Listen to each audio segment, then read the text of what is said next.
if in case you miss it, you can always go back to YouTube on Instagram and listen to the teaching again.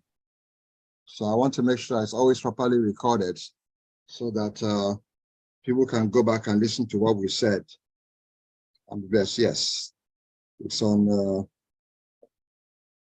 YouTube. It's being recorded now. Yes. All right. Let me go back. Yes. All right. Yes. But like I said, this is an application of the sowing and reaping principle. And people will say, well, how do words that you speak connect to sowing and reaping? Sowing and reaping is not just money, it's also what you speak. Because the words that you speak in faith, they are seeds, S-E-E-D-S. Now, what you get back from what you speak, that is when it comes to pass, that is the harvest. So God has found a way to ingrain what you say and what you have from what you say into the principle of sowing and reaping. You know, a lot of times people will say, well, you can sow your time, you can sow this, you can sow that. But most of the time, when people talk about sowing, they're talking about giving money. But sowing and reaping is not just giving money. Even if you don't have any money, you can still operate the principle of sowing and reaping. How? Through the words of your mouth. Because your words are like seeds that you are sowing. And what you reap is what you have.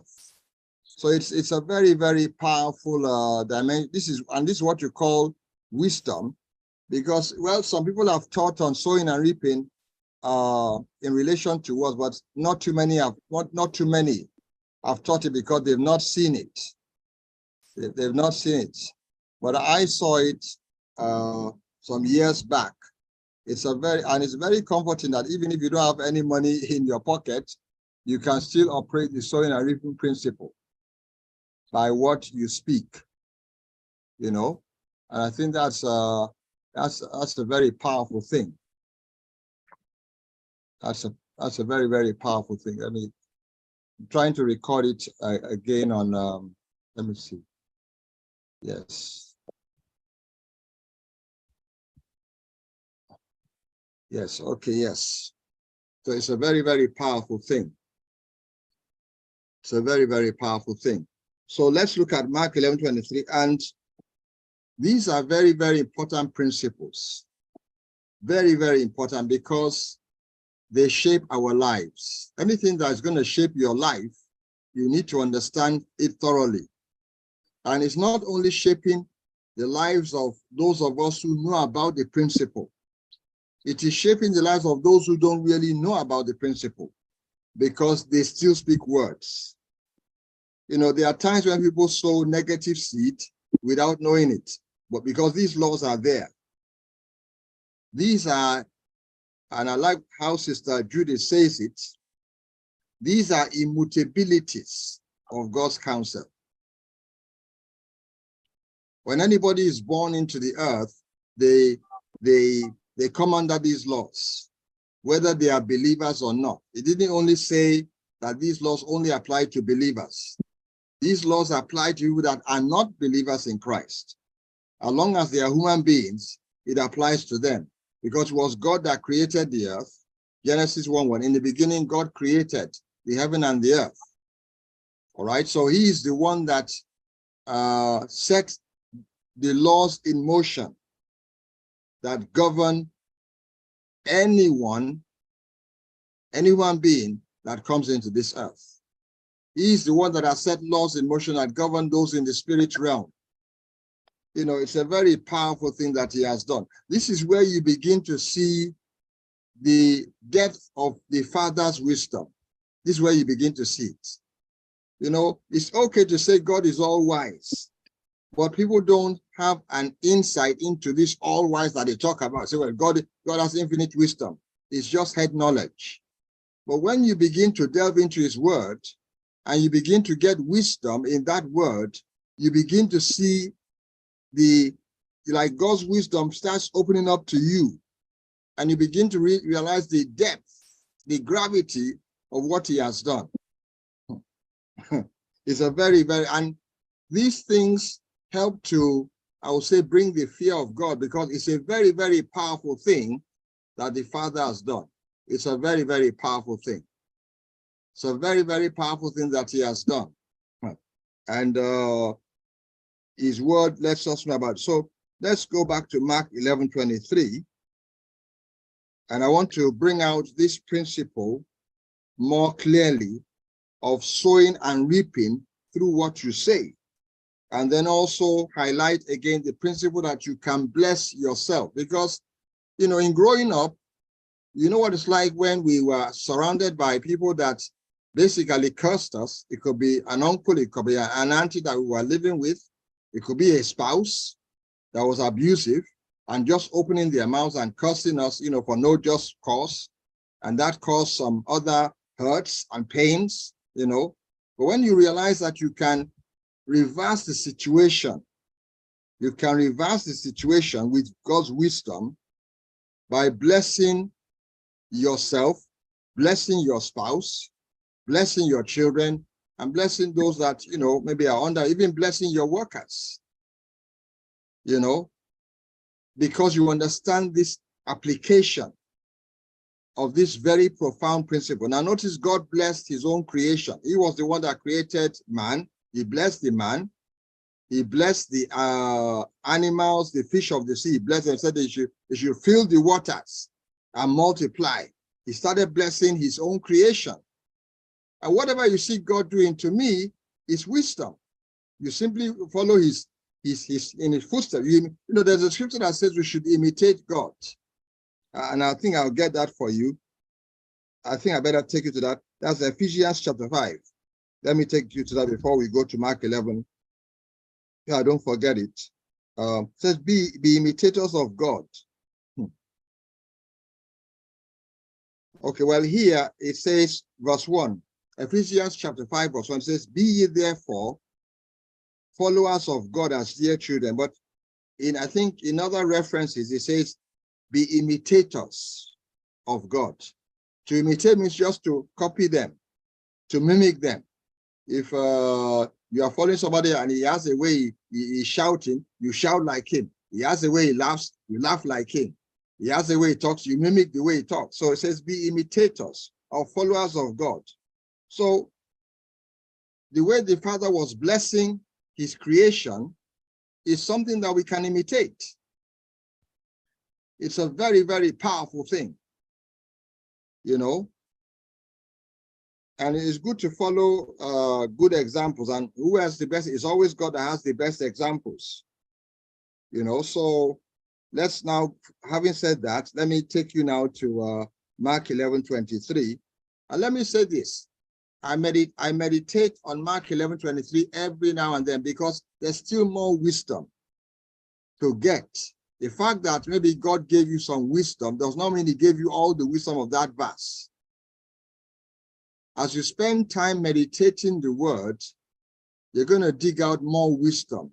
It doesn't matter what insights you've already seen, what wisdom you've already gotten from a verse. If you meditate it more, there's more wisdom. There are creative ideas that will come out of meditating God's word. You know, it's a way of tapping into God's wisdom. And whilst I'm on it, let me just say one thing that I saw many years ago.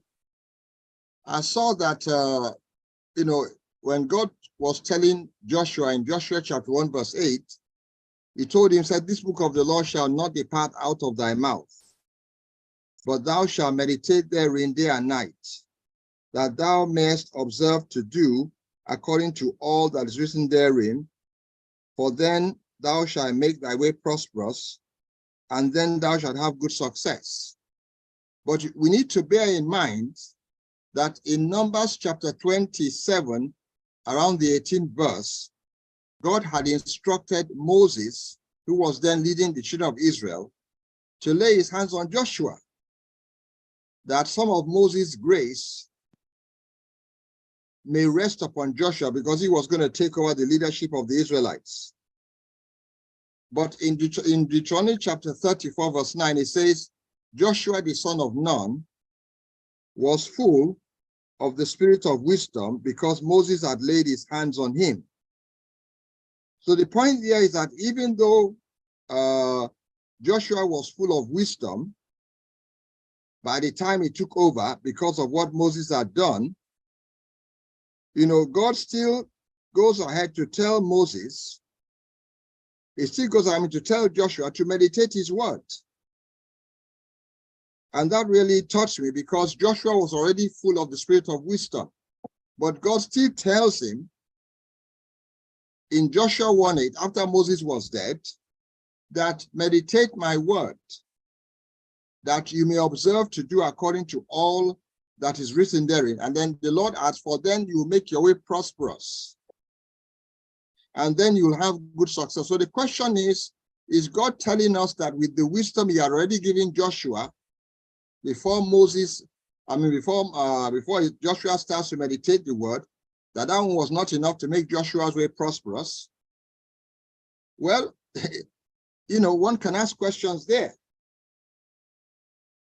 I might say, well, the fact that Joshua was full of the spirit of wisdom was good, but obviously was not good enough in the sense that God still tells him, if you meditate my word day and night and observe to do my word, says then, T-H-E-N, then, said you will make your way prosperous. Then, so if you don't do what I tell you, even though you've gotten wisdom from Moses, you are not going to be prosperous and you're not going to have good success indirectly. Let me say that again. Basically, was telling that even though Joshua had gotten full of the spirit of wisdom, and maybe I need to show you from Deuteronomy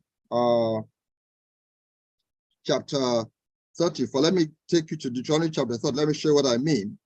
Deuteronomy chapter 34, in order to bring out this thing more powerfully. Deuteronomy chapter 34, and the 9th verse.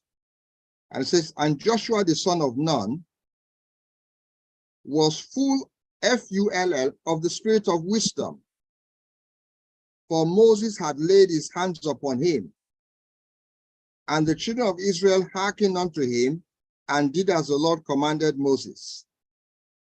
But it was after this, after Moses had laid, now let me take you to Numbers chapter 27, where Moses lays hands on this man called Joshua.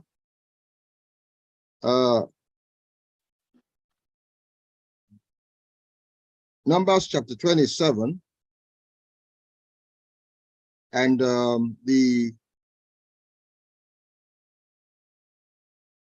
let's go to the 18th verse. It says, and the Lord said unto Moses, take thee Joshua, the son of Nun, a man in whom is the Spirit, and lay thine hand upon him, and set him before Eleazar the priest, and before all the congregation, and give him a charge in their sight. Verse 20, and thou shalt put some of thine honor upon him, that all the congregation of the children of Israel may be obedient. All right, so Moses was told to do this, and the result of what Moses did is seen in Deuteronomy chapter 34, verse 9, where it says, Joshua the son of Nun was full, F-U-L-L, of the spirit of wisdom, because Moses had laid his hands on him. But now if you go to Joshua 1:8, you go to Joshua 1:8,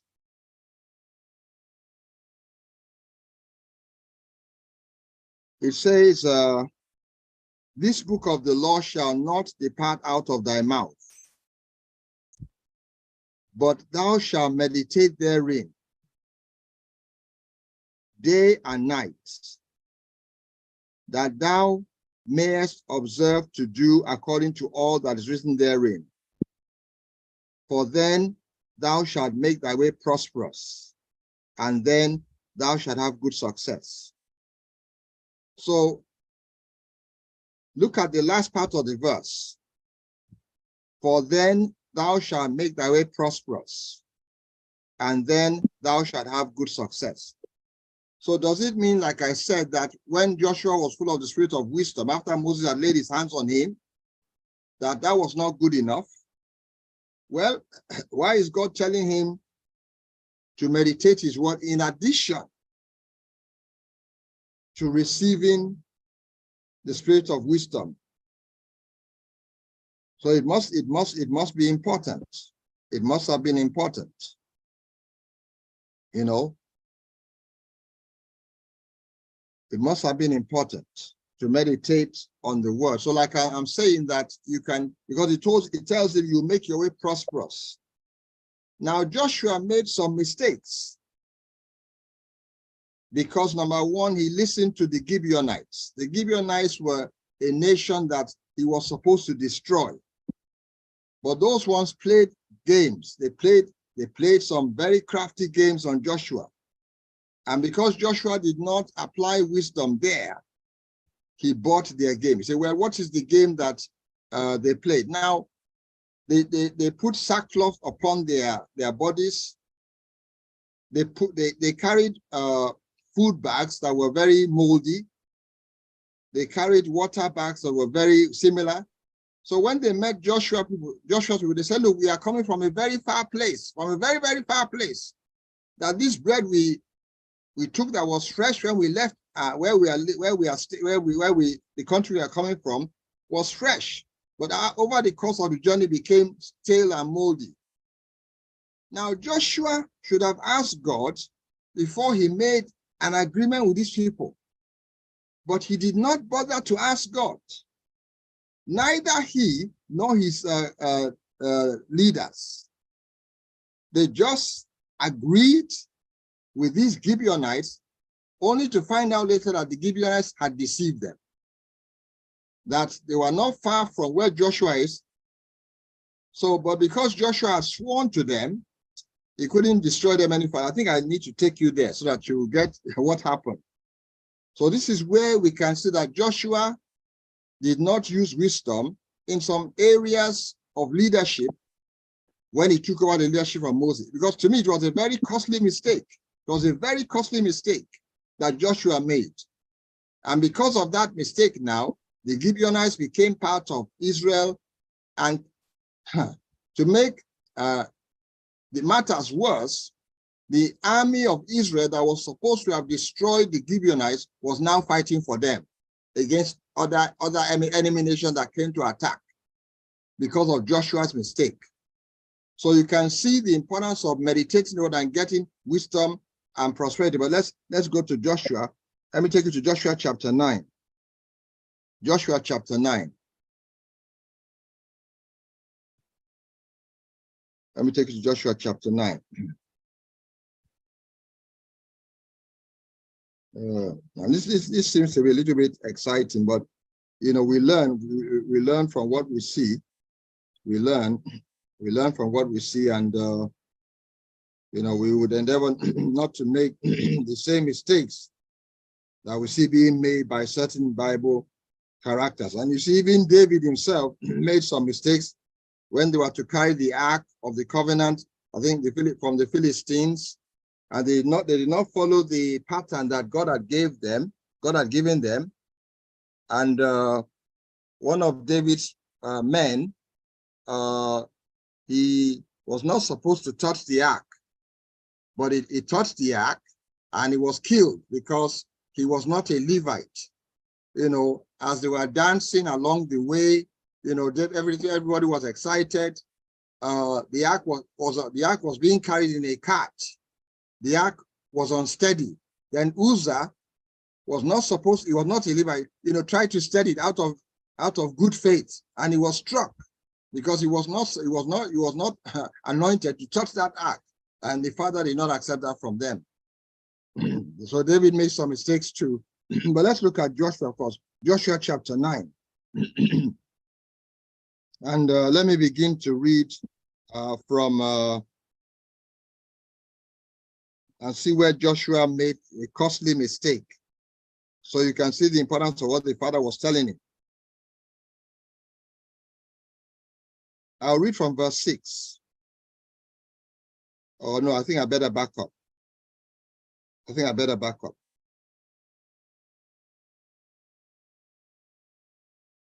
Verse 3. And when the inhabitants, we are reading from Joshua chapter 9, and when the inhabitants of Gibeon heard that Joshua had, what Joshua had done in Jericho, right? And Joshua had destroyed Jericho and the next city. They did work willingly, that is craftily. That word willingly, I don't know whether you find it in your dictionary, W-I-L-I-L-Y, willingly, or craftily, and went and made as if they had been ambassadors, and took old sacks upon their asses, and wine bottles old and rent and bound up, and old shoes and clouted upon their feet, and old garments upon them, and all the bread of their provision was dry and moldy. Notice the last part of verse 5 says, all the bread of their provision was dry and moldy. Especially ladies, women and mothers, wives, they don't like to see moldy bread. You know what it means to see moldy and stale bread. They will throw it out immediately anywhere they see it. So these people brought along with them dry and moldy bread. And they went to Joshua unto the camp at Gilgal and said unto him, and to the men of Israel, we be come from a far country. Now therefore make ye a league with us. That is, make an agreement, make an alliance, make a covenant. And the men of Israel said unto the Hittites, peradventure ye dwell, now so none of the Hittites, peradventure ye dwell among us. How shall we make a league with you? And they said unto Joshua, we are thy servants. And Joshua said unto them, who are ye? And from whence come ye? And they said unto him, from a very far country thy servants are come, because of the name of the Lord thy God. For we have heard the fame of him and all that he did in Egypt. Now, they were telling him lies because they had not come from a far country. But they are telling him that we have come from a far country. We have heard of the greatness of your God. That's why we have come. Then they go on. And all that he did to the two kings, the Amorites that were beyond Jordan, to Sihon, king of Heshbon, and Og, king of Bashan, which was at Ashtaroth. Wherefore our elders and all the inhabitants of our country spake to us, saying, take victuals with you for the journey, that is, take provision, go meet them, and say unto them, we are your servants. Now therefore make ye a league with us. This our bread we took hot for our provision out of our houses on the day we came forth to go unto you, but now, behold, it is dry and moldy. The second time you are seeing that word moldy in the Bible.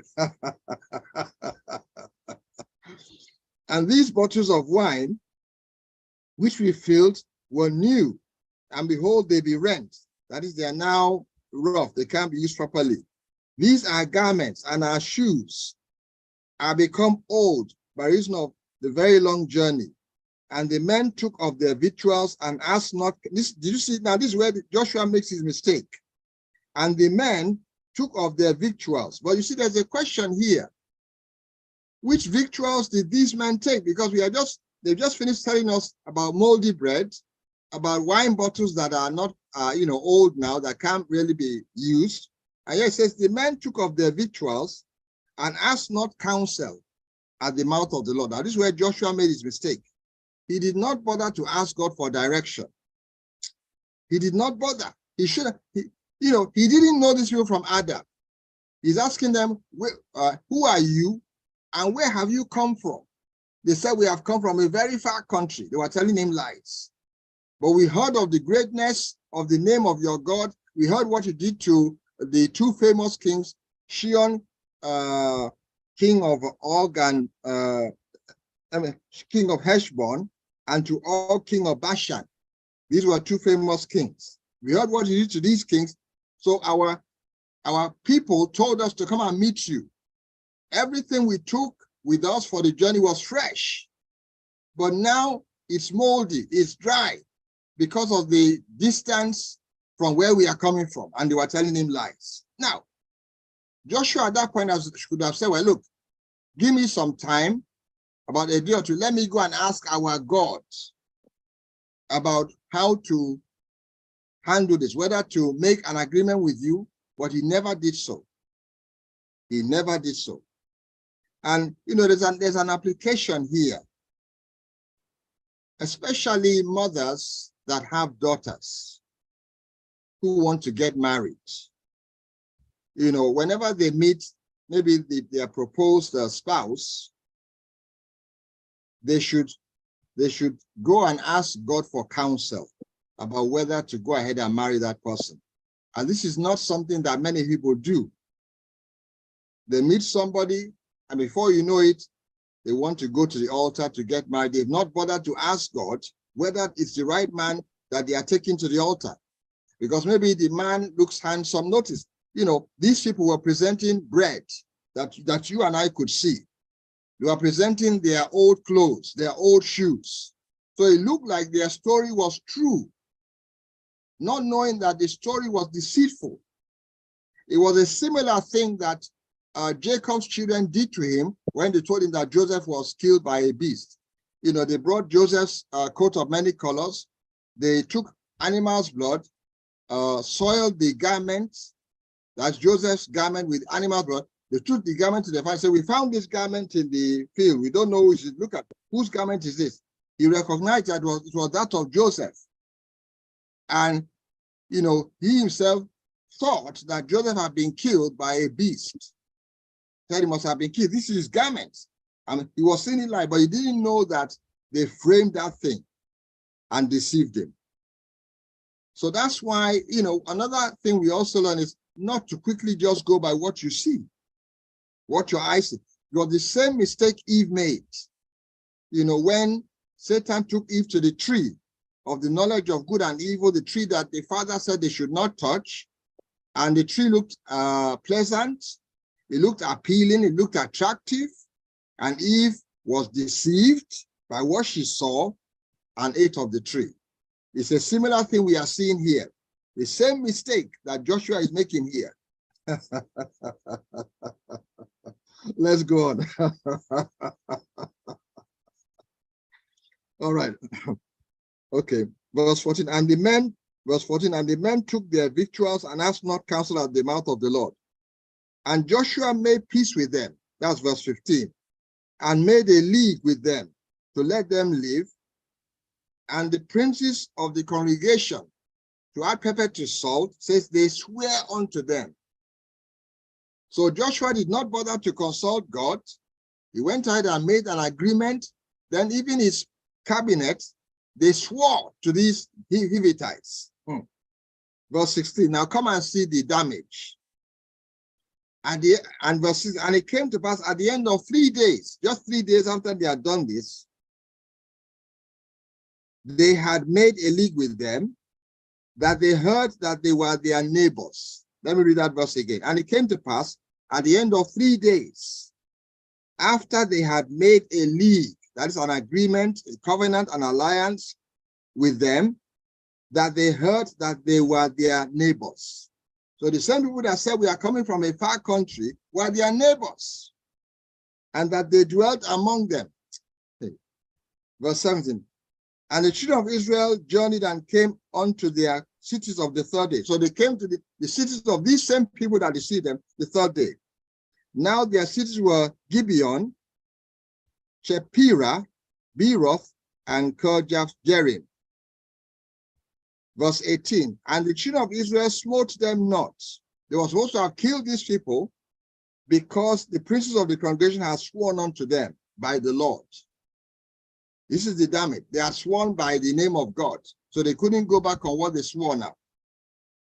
And I'm going to show you some repercussions of what happened, because King Saul later on did not keep that agreement, and it caused some problems during the reign of David. I will show you what happened. It looks like we are going in another direction, but let's go in this direction, all right? Because the princes of the had sworn unto them by the Lord God of Israel, and all the congregation murmured against the princes. So let me amplify it again. You know, Joshua's leaders had sworn. They are sworn by God's name unto these same people, the Gibeonites. 3 days later, they found out that they were their neighbors, that it was a lie, that they were coming from a far country. All those ones were lies. So they couldn't kill them. You know, they were supposed to have destroyed them, but they couldn't destroy them because of the swearing of an oath that they had made with these people. Because that got Israel into trouble down the road, and I will show it to you. So it said, all the congregation murmured against the princes. But all the princes said unto all the congregation, we have sworn unto them by the Lord, God of Israel. Now, therefore, we may not touch them. All right? This we will do to them. We will even let them live, lest wrath be upon us, because of the oath which we swear unto them. And the princes said unto them, let them live, but let them be hewers of wood and drawers of water unto all the congregation, as the princes had promised them. So they said, okay, we will not kill them, we will not destroy them, but they will cut wood for us, and they will draw water for us. But to those people, the Gibeonites, that was better than being killed and being destroyed. So at least we have saved our necks. But there's still some more pepper added to the salt in this passage that you are going to see. There's still some more pepper, I'm telling you. So let's go on. Verse 22. And Joshua called for them, and he spake unto them, saying, wherefore have ye beguiled us, saying, we are very far from you, when ye dwell among us. So he's asking them why they deceived them. Let's listen to the answer. They answered Joshua, said, because it was certainly told thy servants how that the Lord thy God commanded his servant Moses to give you all the land and to destroy all the inhabitants of the land from before you. Now, this is something significant here. How did they find out what God had commanded Moses to do? Without cell phones in their hand, they had no cell phone at this time. How are they able to get this information? Did they have any spies among the Israelites? Did they have CIA or FBI among them? How did they find out that the Lord had told Moses that all this land was to be, including their country, was to be destroyed by the Israelites? Because this particular people are part of the inheritance that Joshua was supposed to possess. He was supposed to destroy all these inhabitants. But now they couldn't do it to these people because they had sworn to them. Well, let's go on. Let me read that verse 24 again. And they answered Joshua and said, because it was certainly told thy servants how that the Lord thy God commanded his servant Moses to give you all the land and to destroy all the inhabitants of the land from before you. Therefore, we were very afraid of our lives because of you, and have done this thing. So now they are telling them the truth. And now, behold, we are in thine hands. After they are sworn, as it seemeth good and right unto you, unto thee, do unto us, do. Let me read that again. Now, behold, we are in thine hands. As it seemeth good and right unto thee, to do unto us, do. But you see, there's a catch in what they are saying here. Already the Israelites have sworn to them by the God of Israel. So they cannot kill them. So when these people are telling Joshua, well, whatever seems to be right in your sight, do to us, already they know that they can't be killed because of the oath that Joshua's leaders made with these people. You know, it's like me telling you after we've signed a contract, well, you know, and maybe that contract prohibits you from doing certain things.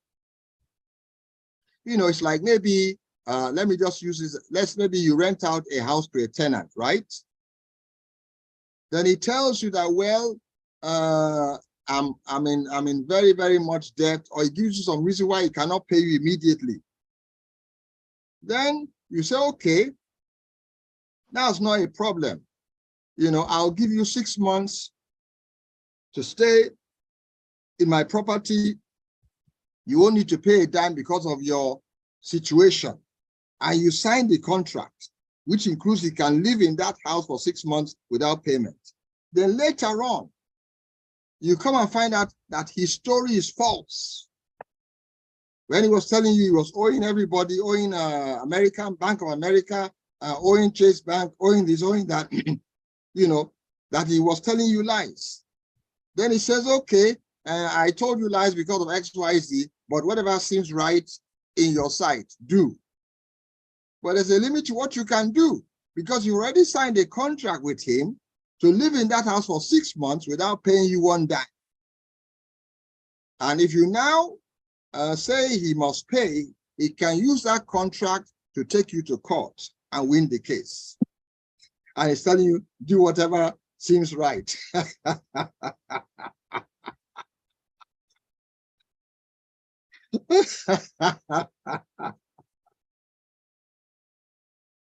And so he did unto them and delivered them out of the hand of the children of Israel, and they slew them not. And Joshua made them that day hewers of wood and drawers of water for the congregation and for the altar of the Lord, even unto this day, in the place which he should choose. But that's not the end of the story. Now, when you go to verse chapter 10, this is where pepper is added to salt, in this case of the Gibeonites. Now, it came to pass when Adoni-Zedek, king of Jerusalem, had heard how Joshua had taken Ai and had utterly destroyed it, as he had done to Jericho and her king, so he had done to Ai and her king, and how the inhabitants of Gibeon, notice the Hivites, had made peace with Israel and were among them, that they feared greatly. Notice, they feared greatly. Why? Because Gibeon was a great city, as one of the royal cities, and because it was greater than Ai, and all the men thereof were mighty. Let me explain. So Adoni-Zedek, king of Jerusalem, he had heard how Joshua had taken Jericho, taken the city of Ai, and how Gibeon. Now Gibeon was a great city, not a small city, and all the men in that city were men of valor. So when he heard that they made peace with Joshua, he was very afraid. So let's see what he did. Wherefore Adonizek, king of Jerusalem, sent unto Homan, king of Hebron, unto Piram, king of Jarmuth, unto Japhia, king of Lachish, unto Debir, king of Eglon, saying, come up to me and help me, that we may smite Gibeon. And let's look at that third verse again, and let's count the number of kings that were now going to come against Gibeon. First of all, it says, Homan, king of Hebron, that's one. Piram, king of Jarmuth, that's two. Japhia, king of Lachish, that's three. Debir, king of Elgon, that's four. So Adoni-Zedek takes four other kings and their people and say, look, let us go and fight Gibeon. Verse 4, come up unto me and help me, that we may smite Gibeon, for it have made peace with Joshua and with the children of Israel. So they wanted to go and fight Gibeon. Let's go on. Verse 5. Therefore, the 5 kings of the Amorites, king of Jerusalem, king of Hebron, king of Jarmuth, king of Lachish, king of Elgon, gathered themselves together and went up, and all their hosts, and encamped before Gibeon and made war against it. So these 5 kings of the Amorites came together in an alliance to go out. They were not going to fight Israel, they were going to fight Gibeon. They said, let us go and kill these Gibeonites. Now, Gibeon, like I said, was a great city, and all the men in Gibeon were men of valor. So this is why Adonizedek feared and got 4 other kings to join him to go and fight Gibeon. But what Adonizedek didn't know is that in fighting Gibeon, he was going to have to fight Israel. He didn't know that. He thought it was just Gibeon he would go and attack. But Gibeon had a covenant now with Israel. And so through that covenant, Joshua had to carry all his army and go and fight these 5 kings. When he wasn't, anyway, let's go on. Verse 6, and the men of Gibeon sent unto Joshua to the camp of Gilgal, saying, slack not thy hand from thy servants. Come up to us quickly and save us and help us, for all the kings of the Amorites that dwell in the mountains are gathered together against us. So Joshua ascended from Gilgal, he and all the people of war with him, and all the mighty men of valor. Let me read that verse 7 again. So Joshua ascended from Gilgal. He was not supposed to be involved in this fight, but this is what he had put his hands into now by making a covenant with Gibeon. Now Gibeon is benefiting. Gibeon is benefiting from a covenant that Israel should never have made with them. And because of this covenant, they can summon Joshua. Say, look, Joshua, come and save us. Come and fight these 5 kings of the Amorites. We made a covenant, and Joshua now carries, notice, it says he carries all the people of war, that's his army, with all the mighty men of valor to go and fight in Gibeon's behalf. But nevertheless, let's see what happened. And the Lord said unto Joshua, fear them not, for I have delivered them into thine hand, and there shall not a man of them stand before thee. So Gibeon now is benefiting from the blessing that is upon Joshua and his army because of this mistake that Joshua made in making a covenant with Gibeon that he was supposed to destroy. Now, and this is not where the pepper ends. It's not where the pepper ends. Let me show you where the pepper ends because of this man's mistake. Let's go to 2 Samuel, because Saul,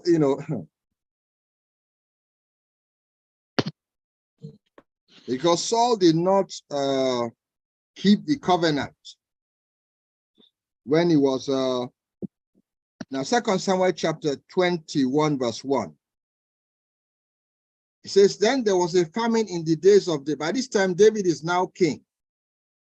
Then there was a famine in the days of David, 3 years, year after year. And David inquired of the Lord, and the Lord answered, it is for Saul and for his bloody house, because he slew the Gibeonites. So Saul killed the Gibeonites.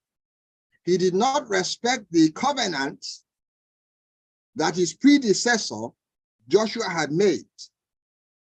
He was not supposed to kill them. He was supposed to allow them to live because of the covenant Joshua had made. Pastor Bio. Yes.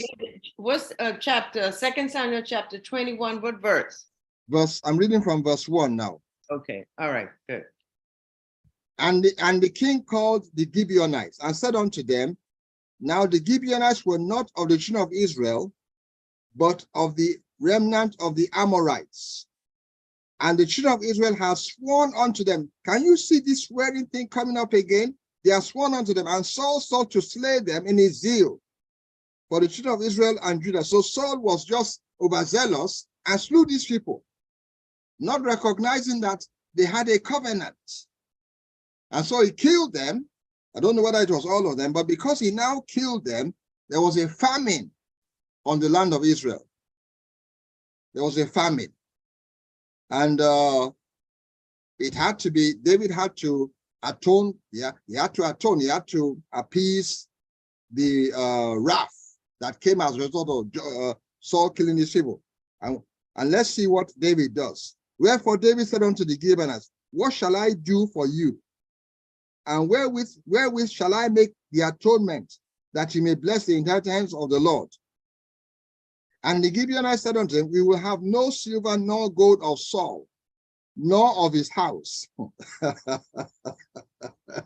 Neither for us shalt thou kill any man in Israel. And he said, what ye shall say that I will do for you? And they answered the king, the man that consumed us, that devised against us, that we should be destroyed from remaining in any of the coasts of Israel, let 7 men of his sons be delivered unto us, and we will hang them upon the we will hang them up unto the Lord in Gibeah of Saul, whom the Lord did choose. And the king said, I will give them. So they said, look, we don't want any of your money. Money can't solve this problem. We don't want you to kill any man, but we want 7 of Saul's relatives, including his children or whoever.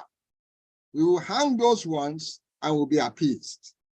And David said, okay, I will give you them. And here's another interesting thing in this story we are looking at today. All right, this is some good news. But the king spared Mephibosheth, the son of Jonathan, the son of Saul, because of the Lord's oath that was between them, between David and... Now understand that before David became king, and I'll have to wrap this up shortly, but I think I'll take 1 or 2 questions, and we'll continue by the grace of God the next time. As you can see, it's a very interesting story. You see, and we are seeing on this side the power of a covenant. We are seeing the power of covenants in all this that I'm saying, because David had made a covenant with Jonathan when David was serving Saul before he became king. And one of the terms of the covenant was that when David becomes king, he will show kindness to Jonathan's family. So now, and you know, and if I take you back to 2 Samuel chapter 20 or chapter 9, just to give you a background, and we'll come back to it maybe next week because our time is up. But let me take you back to 2 Samuel chapter 9 for you to get a better import of this. 2 Samuel chapter 9 verse 1. And David said, is there any yet that is left of the house of Saul, that I may show him kindness for Jonathan's sake? So David is saying, look, I made a covenant with Jonathan. Is there any in Jonathan's house? Is there any relative of Saul that I can show him kindness for Jonathan's sake? That was when Mephibosheth was recommended. So Mephibosheth was Jonathan's son, and David said, go and bring him. Then David says, look, Mephibosheth, I will restore all the land of your grandfather Saul. Let me just read to you. Verse 7 of chapter 9. And David said unto him, fear not, for I will surely show thee kindness for Jonathan thy father's sake, and will restore thee all the land of Saul thy father, and thou shalt eat bread at my table continually. Not only that, Ziba, Saul's servant, David co-opted Ziba and his sons and his servants to begin to serve Mephibosheth, all because of a covenant. So let's go back to chapter 21. Let's go back to chapter 21, and we'll pick up from this place next week. As you can see, it's a very powerful story here. It contains a lot of wisdom that we can learn from. So now, David would have given up Mephibosheth, who was one of Saul's relatives, to appease these Gibeonites. But because of the covenant, another covenant he had made with Jonathan, he says, I cannot give up Mephibosheth, I have to spare him. If not because of the covenant, Mephibosheth would have been one of those hands to appease the Gibeonites. And you can see the power of this thing. You can see the power of this thing. First of all, we looked at a covenant that Joshua made with the Gibeonites.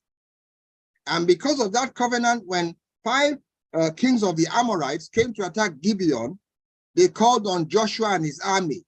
Joshua carried all his army, all his men of valor to fight on behalf of Gibeon. This is the power of a covenant. Secondly, we are now seeing that David has to appease these Gibeonites, and they say, give us 7 relatives of Saul. Give us 7 men from Saul's house. We don't want any of your money. We don't want any land. We don't want any contract. Just give us 7 men from Saul's house. When we kill them, we'll be satisfied. Mephibosheth was one of these relatives, but because of the covenant, David has to spare Mephibosheth, and he cannot give him up to be one of those hands.